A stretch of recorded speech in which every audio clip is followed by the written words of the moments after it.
Hi, I'm Tom Birkeland, author of An Introduction to the Policy Process and professor of public policy at North Carolina State University.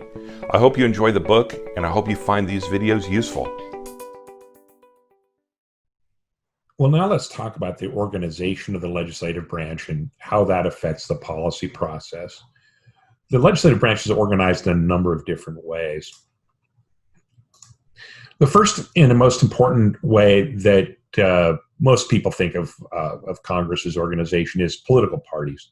The parties elect the presiding officer, which is to say the majority leader in the Senate, which is a little different. It's not really a presiding officer, although it tends to be the leader of the majority party, of course, in the Senate, and then the Speaker of the House, which is elected by the majority party in the House of Representatives. So they elect those leaders and other major leaders like the assistant majority leader or the majority whip, which is a whip is somebody who helps round up votes for certain things, the people that count the votes to see if a idea is going to pass or not pass.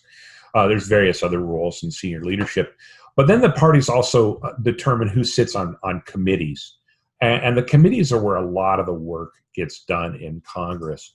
So chairs of committees are very powerful. Every committee has a chair and a ranking member. The ranking member is the senior member of the committee from the minority party. The chair is from the majority party. There's also subcommittees that are organized the same way. And what committees do is screen bills and set the legislative agenda.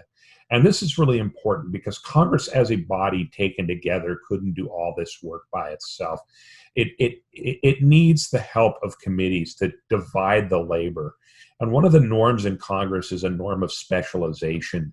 That is, some members of Congress are specialists in certain things. For example, a good friend of mine from college used to work for Congressman Peter DeFazio of Oregon. And Congressman DeFazio has taken an interest in aviation regulation. I know this, one, because I'm interested in aviation. It's something I study. And two, I just think it's interesting how he came to be interested in this, which is likely the result of his being a congressman from Oregon and having to fly back and forth between the East Coast and the West Coast fairly often, like many Congress members do. So members of Congress are keenly interested in aviation, even if they're not on the committee or subcommittee that deals with aviation. But that's an area in which Congressman DeFazio has specialized. So that's just one of a number of examples. Other members of Congress specialize in things like higher education or healthcare or taxation or whatever the things are that they're interested in.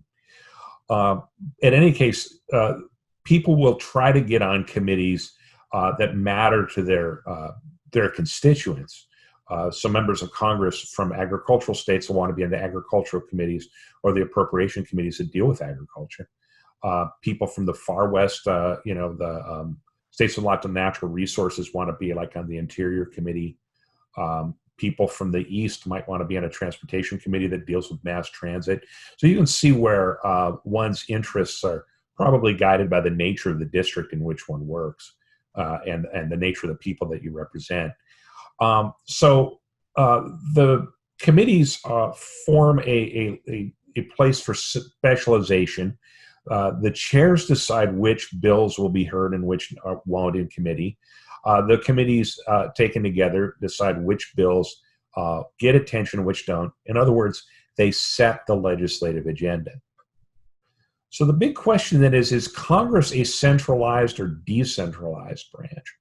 Think of some evidence in favor of saying that Congress's power is centralized in a few people, or think of some evidence to suggest that it's not centralized in a few people. So, for example, the majority leader and the speaker have a great deal of power, but so do committee chairs. And the question is, how is that balanced?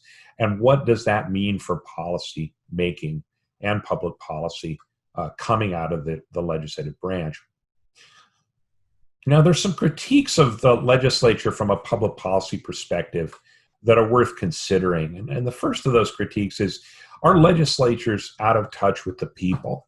A lot of times you'll hear people say that a member of Congress has become part of the Washington establishment and doesn't really care much about the interests of their constituents because they've gotten so into the Washington way of life, if you will. But I think it's fair to say that a lot of members of Congress are more prone to go home to their districts, listen to constituents. And so the question probably isn't whether the legislative branch is out of touch with the people in the districts. The question is, how do we reconcile all the different interests from these districts? Are legislatures too slow? Do they suffer from gridlock? This is a big problem that has arisen in the last few years. With the increase of partisan polarization, the argument has been that nothing gets done in Congress. There's no spirit of compromise, that Congress is gridlocked and doesn't make legislation. But that may vary based on which party's in charge and the relationship between the party in charge and the president. But by and large, if the president and Congress are from a different party, you're probably not going to get the same kind of policymaking that you would from a unified government with Congress and president being all held by the same party. Now, some people like that. Some people make a positive argument saying that I'm going to vote for a Democrat, say, for president, but I'll vote for the Republican for Congress so as to serve as a check on the executive branch. That's an interesting argument. I think that from a constitutional design perspective, it may make some sense, but it may slow the consideration of measures that would be perhaps a good idea. It's up to you to decide whether or not you think that Congress is too slow, too likely to suffer from gridlock, isn't getting anything done. Another critique of the legislative branch is that members get reelected at a very high rate. Members stay a long time, and the reelection rate for incumbent members of Congress is well over 90%. The members that lose their elections are ones that likely have seen their districts change, either because of demographic change, redistricting, or perhaps both. So at the margin, you're going to see party control pass from one party to the next among, say, 30, 40, 50 seats. But the vast majority of members of both party are going to be reelected because their districts were drawn usually in such a way as to promote their reelection. This is called gerrymandering. In some states, it's kind of extreme. There's a big move to prevent that so that elections are more competitive and people have to run on the merits of their ideas rather than just count on having a sympathetic group of constituents that would vote for them time and time again. A lot of people have called for term limits of members of Congress, and this is one of the big critiques of Congress, is that they stay too long and there should be a turnover of people. But one of the counter arguments to the idea of term limits is that if you make experienced people leave Congress after a period of time, you'll have a less experienced body overall. That it's a good idea to have a mix of junior and senior people so that interest groups in particular don't end up holding more expertise over various issues than members of Congress. If a member of Congress is only there, say, 16 years or 12 years, they might not develop the deep knowledge of policy that members of Congress who have long tenures enjoy now. One last point about term limits.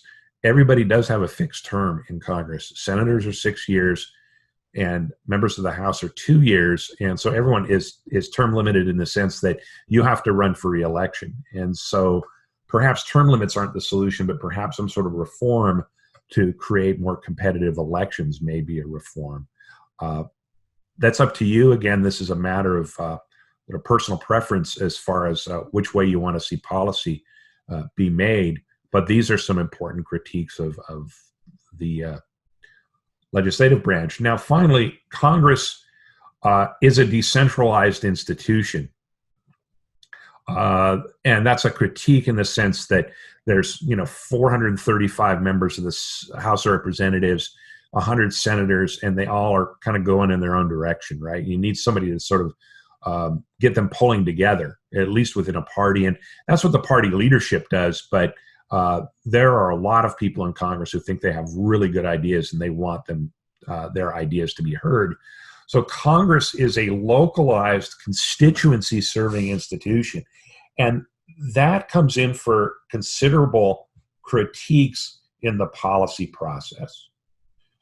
And some of the implications include, is gridlock really gridlock, or is it a form of deliberation?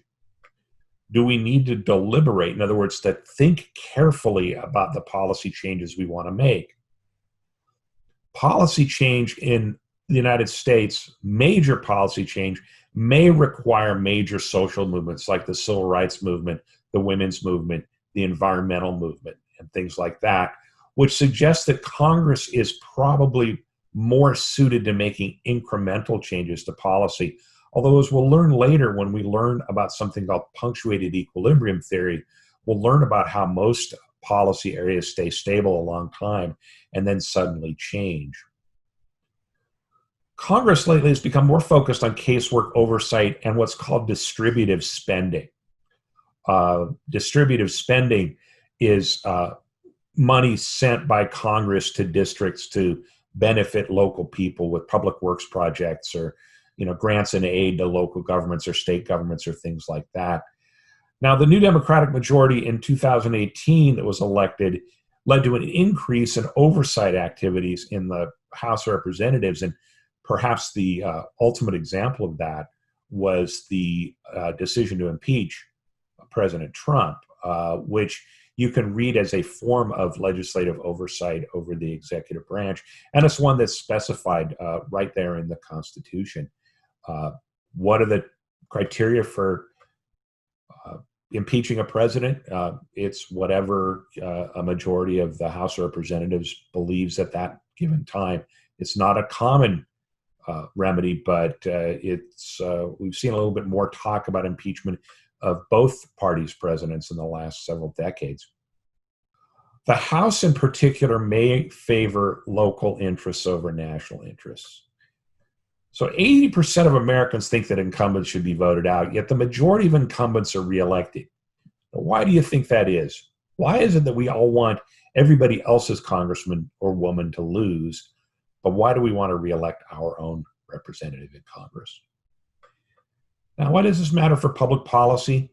Because it matters how the legislative branch identifies and handles problems. Does the legislative branch focus solely on finding and fixing problems? Are they trying to fix the most important problems?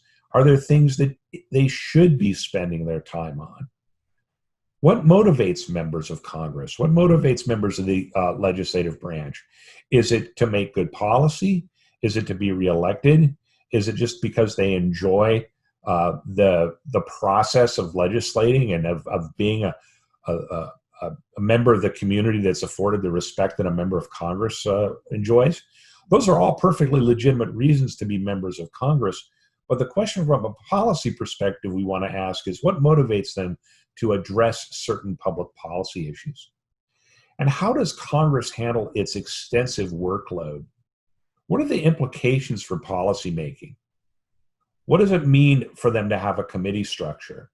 And what does it mean to focus on politically safe casework and the tendency to maintain the status quo? Does it matter that Congress is not prone to make big policy changes? Are there some instances where really big reforms are necessary and you think would be in the public interest?